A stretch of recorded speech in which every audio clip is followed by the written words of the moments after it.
দর্শক, এই মুহূর্তে নির্বাচন কমিশনে আছেন সহকর্মী মিফতা গালিব, সরাসরি যুক্ত হচ্ছেন আমাদের সাথে। গালিব, আপিল শুনানি এবং প্রার্থিতা প্রত্যাহার শেষে আজ থেকে যে প্রার্থীদের মধ্যে প্রতীক বরাদ্দ দেওয়া শুরু হচ্ছে, ইসির কি কর্মযোগ্য দেখতে পাচ্ছেন দর্শকদের জানাবেন। ধন্যবাদ বোন। আমরা আছি রাজধানীর আগারগাঁও নির্বাচন কমিশন ভবনে। আপনি জানেন যে আজকে নির্বাচন কমিশন ভবনে আসলে প্রতীক বরাদ্দ চলছে। শুধুমাত্র আসলে নির্বাচন কমিশনের না, ঢাকা 20টি আসনের 3টি ভাগে আসলে নির্বাচন কমিশনের প্রতীক বরাদ্দ হচ্ছে।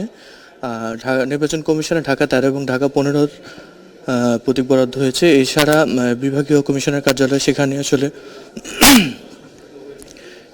14টি আসনের আসলে প্রতীক বরাদ্দ হয়েছে এবং ডিসি অফিসে, আঞ্চলিক ডিসি অফিস কার্যালয়ে সেখানে 4টি আসনের আসলে প্রতীক বরাদ্দ হচ্ছে। তো আপনি যেমনটি জানেন যে বিভাগীয় কমিশনের কার্যালয়ে 138 জন প্রার্থীকে আসলে প্রতীক বরাদ্দ দেওয়া হয়।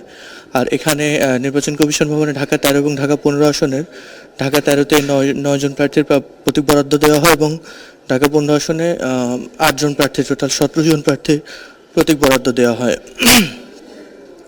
তো মনে আরেকটি বিষয় যদি বলতে চাই যে এখানে আসলে ঢাকা 15 জামাতের আমির ডক্টর শফিকুর রহমানের তার পক্ষে ডক্টর মুবারক হোসেন সহ চার সদস্যের একটি প্রতিনিধি দল আসেন এবং তার প্রতীক বরাদ্দ রিটার্নিং কর্মকর্তা, এছাড়া বিএনপির শফিকুল ইসলাম খান এর প্রতীক বরাদ্দ দেওয়া হয় এবং বিএনপির 13 ধানের শীষের প্রার্থী ববি হাজ্জাজের আসলে প্রতীক বরাদ্দ দেওয়া হয়। এছাড়া ববি হাজ্জাজের বিপরীতে 10 দলীয় জোটের প্রার্থী খেলাফত মজলিসের আলম মামুনুল হকের আসলে প্রতীক বরাদ্দ দেওয়া হয়। তো সব মিলিয়ে আসলে প্রার্থীরা এসে গণমাধ্যমের সাথে কথা বলেছেন এবং তারা জানিয়েছেন যে মোটামুটি নির্বাচনের যে লেভেল প্লেয়িং ফিল্ড সেটি জামাত সহ 10 দলীয় জোট থেকে জানানো হয়েছে যে লেভেল প্লেয়িং ফিল্ড সহ এবং প্রশাসনের একপাক্ষিক আচরণের কিছুটা তারা পাচ্ছে। আপনি দেখেছেন যে গতকালকে আসলে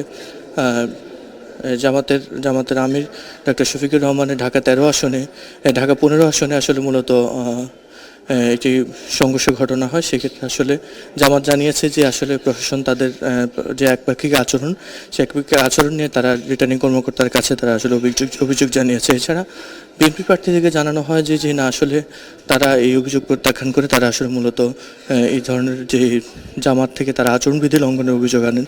তো আসলে পাল্টা অভিযোগের বিষয়টি আসলে আমরা দেখেছি এবং স্বতন্ত্র প্রার্থীরা জানিয়েছেন যে নির্বাচনে যেভাবে লেভেল প্লেয়িং ফিল্ড থাকার কথা সেভাবে আসলে এখন পর্যন্ত লেভেল প্লেয়িং ফিল্ড আশানুরূপ পর্যায়ে উঠেনি। তবে ইসির প্রতি তারা বেশি আশ্বাস রাখতে চাচ্ছেন। আশ্বাস রাখার প্রেক্ষিতে তারা জানিয়েছেন যে একটা সুষ্ঠু এবং সুন্দর নির্বাচন হতে পারে এবং চিফ রিটার্নিং কর্মকর্তার যেমনটা আমাদেরকে জানিয়েছেন যে যে নির্বাচনে এইবার প্রত্যেকটি দল মত নির্বিশেষে সবাই ভোট কেন্দ্রে যাবে এবং সুষ্ঠু নির্বাচনের জন্য চিফ রিটার্নিং কর্মকর্তা, পুলিশ, প্রশাসন, আর্মি সহ আইনশৃঙ্খলা বাহিনীর সর্বাত্মক প্রস্তুত। তারা দেশে একটি 17 বছর পর ক্রেডিবল একটি ইলেকশন তারা চায়। তো এই ছিল রাজধানী নির্বাচন কমিশন থেকে সর্বশেষ অবস্থার।